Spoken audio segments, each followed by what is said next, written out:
नमस्कार मित्रों, स्वागत है आपका कथा सागर चैनल में, जहां हम आपको सुनाते हैं भारतीय साहित्य और पुराणों की अमर कथाएं। आज हम लेकर आए हैं एक ऐसी प्रेम कथा जिसे इतिहास की पहली प्रेम कथा कहा जाता है।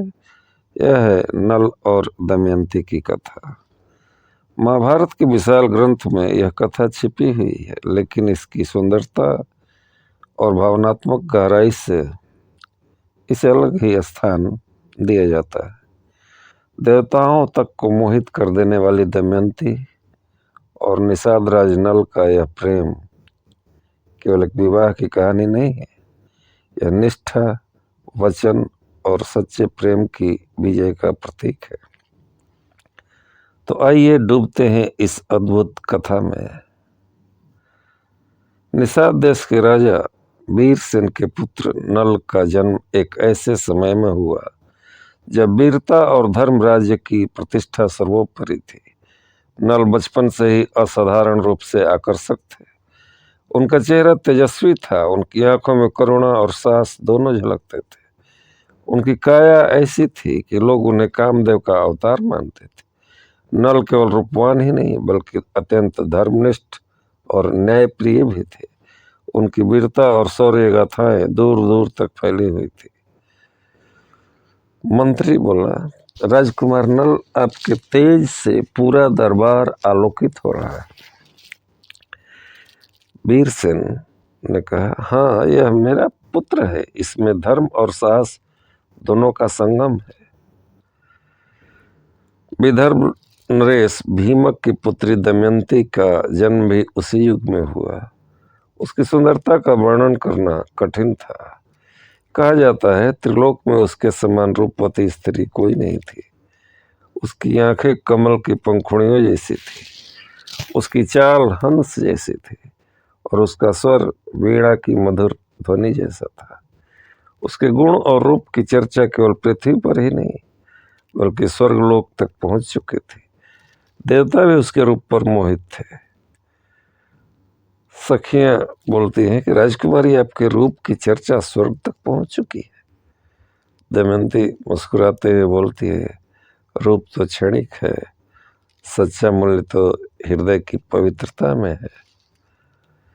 एक दिन नल अपने बगीचे में बैठे थे।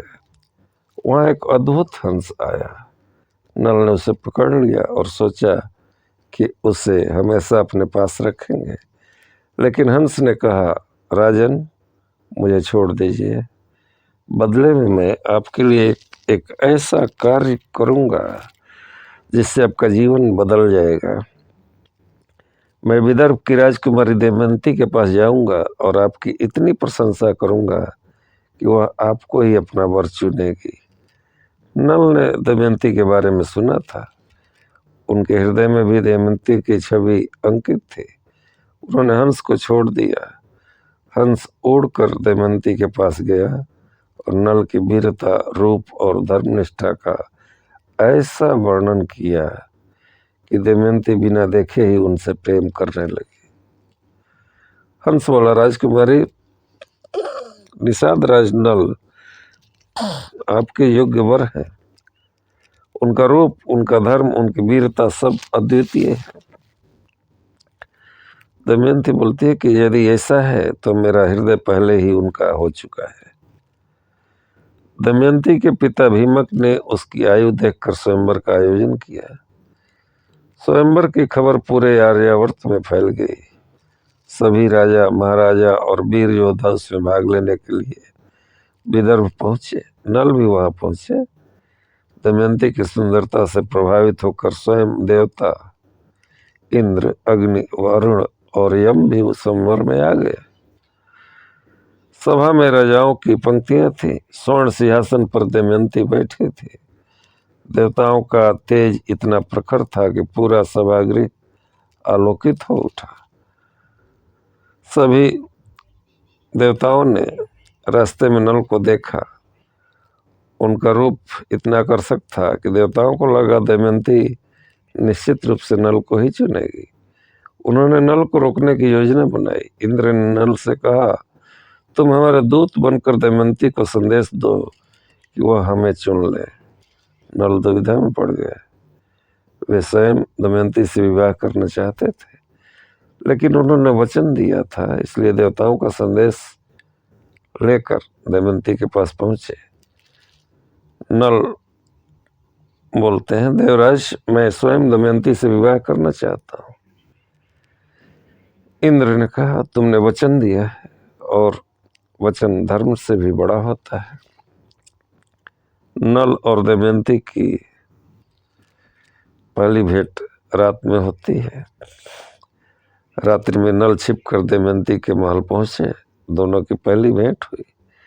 दमयंती ने नल को देखते ही पहचान लिया कि यही वह पुरुष है जिसे उसने अपने हृदय में पति के रूप में स्वीकार किया है। दमयंती ने कहा, यदि मैं नल को पति के रूप में न पा सकी तो प्राण त्याग दूंगी। नल ने उसे समझाया, लेकिन उसके सच्चे प्रेम को देखकर वे देवताओं के पास लौट आए। दमयंती ने कहा, हे नल, यदि आप मेरे पति न बने तो मैं जीवित नहीं रहूंगी। नल बोलता कि राजकुमारी, आपका प्रेम मुझे देवताओं से भी अधिक शक्तिशाली बना रहा।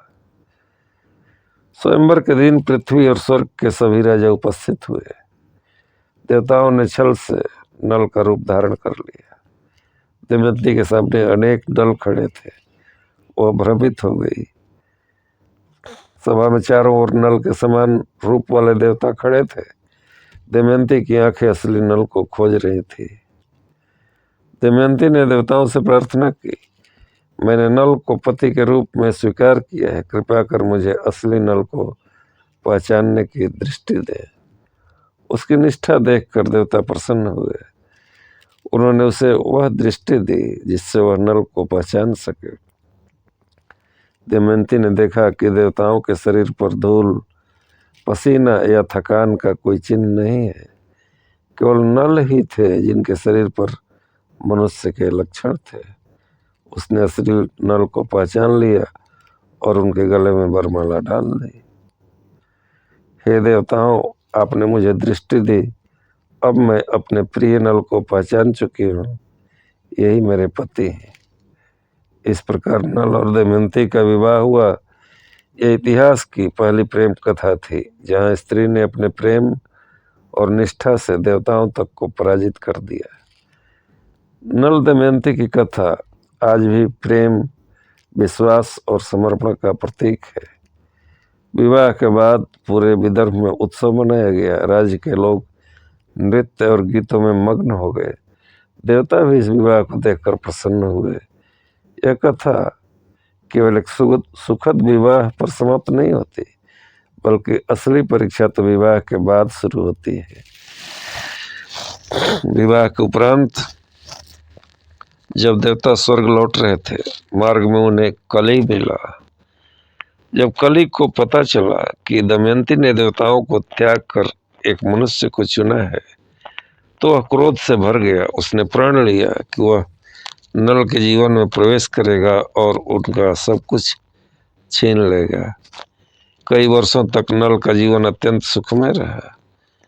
उनके 2 सुंदर बच्चे हुए, लेकिन कली अवसर की ताक में था। एक दिन नल ने अशुद्ध अवस्था में संध्या वंदन किया और इसी चूक का लाभ उठाकर कली उनके शरीर में प्रविष्ट हो गया।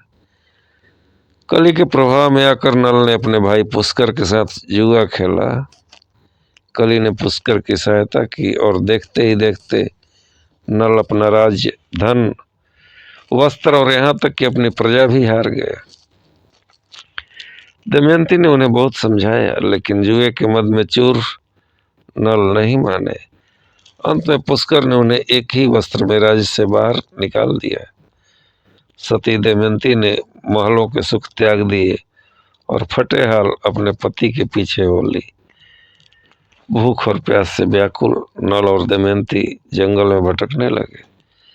एक रात जब दमयंती सो रही थी, नल के मन में कली ने विचार डाला, दमयंती मेरे कारण कष्ट पा रही है।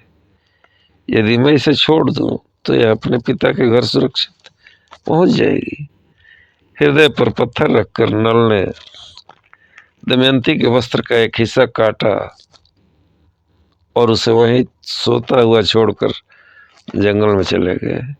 जब दमयंती जागी और पति को न पाया तो उसके विलाप से पूरा वन कांप उठा। भटकते हुए नल ने एक भीषण आग में फंसे करकोट नाग की रक्षा की। नाग ने उन्हें डस लिया, जिससे वे पूरी तरह से बदल गए। उनका शरीर एक बौने और काले व्यक्ति जैसा बन गया। नाग ने कहा, राजन, यह रूप तुम्हारी रक्षा के लिए है। जब समय आए तो इस चादर को ओढ़ लेना, तुम अपने असली रूप में आ जाओगे। अब नल अपना नाम बदलकर बाहुक रख लेते हैं और अयोध्या के राजा ऋतुपर्ण के यहाँ सारथी बन जाते हैं। दमयंती की खोज होती है और दूसरा स्वयंवर होता है। इधर दमयंती कई कष्ट सहकर अंततः अपने पिता के घर पहुंचती है।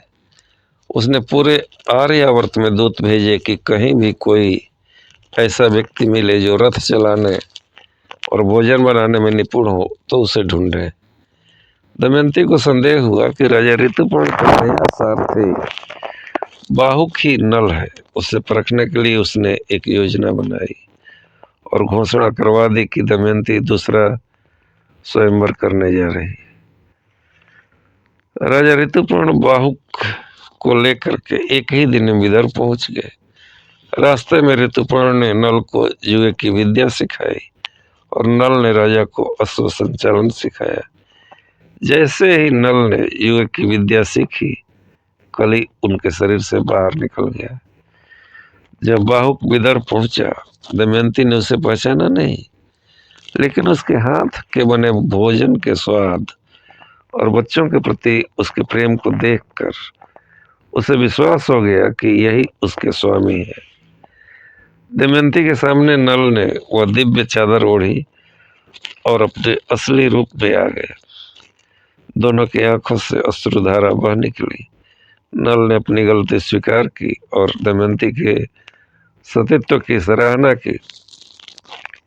इसके बाद नल ने वापस जाकर पुष्कर को जुए की उसी विद्या से हराया और अपना खोया हुआ राज्य प्राप्त किया। उन्होंने पुष्कर को क्षमा कर दिया और पुनः धर्म की स्थापना की।